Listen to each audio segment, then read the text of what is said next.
یہ دیکھتی ہوئی آنکھ کتنی عظیم نعمت ہے، اسے سمجھنا ہے تو کسی اندھے سے پوچھو، وہ بتائے گا کہ دیکھتی آنکھ کتنی عظیم نعمت ہے۔ یہ سنتے ہوئے کان کتنی عظیم نعمت ہے، کسی بہرے سے پوچھو، وہ بتائے گا کہ سنتے ہوئے کان کتنی عظیم نعمت ہے۔ یہ چلتے ہوئے قدم کتنی عظیم نعمت ہے، کسی لنگڑے سے پوچھو، وہ بتائے گا کہ چلتے ہوئے قدم، صحت مند قدم کتنی عظیم نعمت ہے۔ یہ اٹھتے ہوئے ہاتھ کتنی عظیم نعمت ہے، کسی لولہے سے پوچھو میرے پیارے، وہ بتائے گا کہ یہ صحت مند ہاتھ کتنی عظیم نعمت ہے۔ یہ سوچتا ہوا دماغ کتنی عظیم نعمت ہے، سمجھنا ہے تو کسی پاگل سے پوچھو، وہ بتائے گا کہ سوچتا ہوا دماغ کتنی عظیم نعمت ہے۔ یہ سب دیا اللہ نے۔ اب کوئی شخص یہ کہے کہ اتنی ساری نعمتیں آپ نے گنا دی ہیں، اب جو بچی ہیں وہ ایک ایک کر کے ہم گن لیں گے، کیا گن پاؤ گے میرے پیارے؟ کیا گن سکو گے اللہ کی نعمتوں کو؟ ارے ساری نعمتوں کو چھوڑ، ایک نعمت گن کر بتا دے، اونلی ون نعمت، صرف ایک نعمت کو گن کر بتا دو۔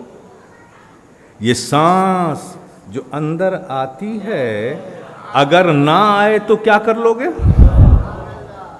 یہ اندر آتی ہے، رب کا احسان، ایک نعمت، اور اندر جا کر اگر واپس نہ آئے تو کیا کر لو گے؟ اندر جا کر واپس آتی ہے رب کا فضل، یہ دوسری نعمت۔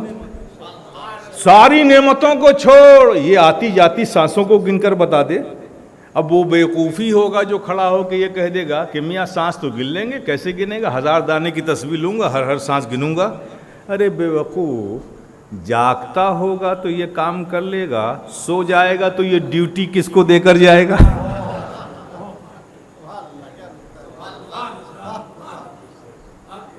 مطالبہ ہے کہ ہر نعمت کا شکر ادا کرو، اور ہماری بے بسی یہ ہے کہ ہم تو آتی جاتی سانسوں ہی کو نہیں گن پا رہے، تو ہر نعمت کا شکر کیسے ادا کریں؟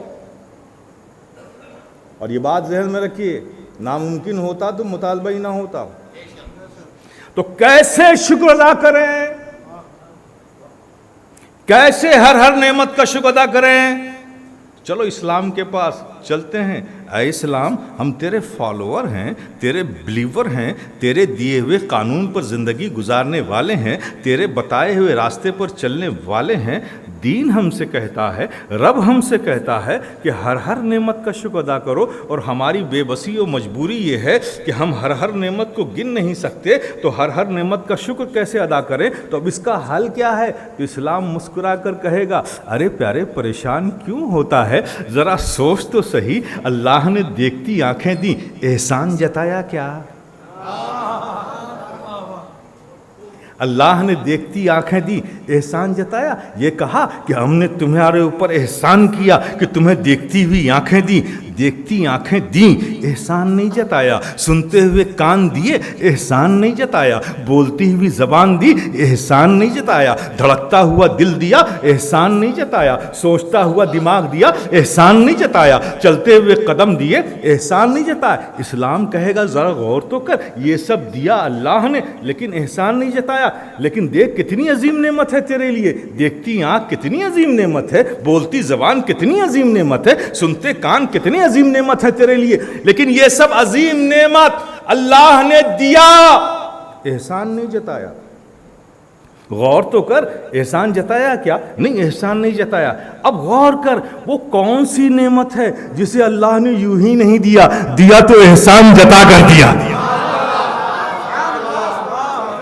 تو دین کہے گا، اسلام کہے گا، ارے غور تو کر، وہ نعمت یاد تو کر، وہ نعمت یاد تو کر۔ قرآن کی آیت پر نظر پڑے، لَقَدْ مَنَّ اللَّهُ عَلَى الْمُؤْمِنِينَ إِذْ بَعَثَ فِيهِمْ رَسُولًا، اے مومنو، ہم نے تمہاری جانوں پر احسان کیا کہ اپنے محبوب کو تمہارے درمیان بھیج دیا۔ نعرہ تکبیر، نعرہ رسالت، سرکار کی آمد، دلدار کی آمد۔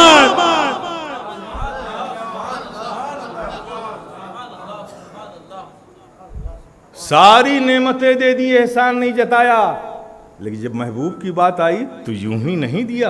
اے مومنو، ہم نے تمہاری جانوں پر احسان کیا کہ اپنے محبوب کو تمہارے درمیان بھیج دیا۔ تو بات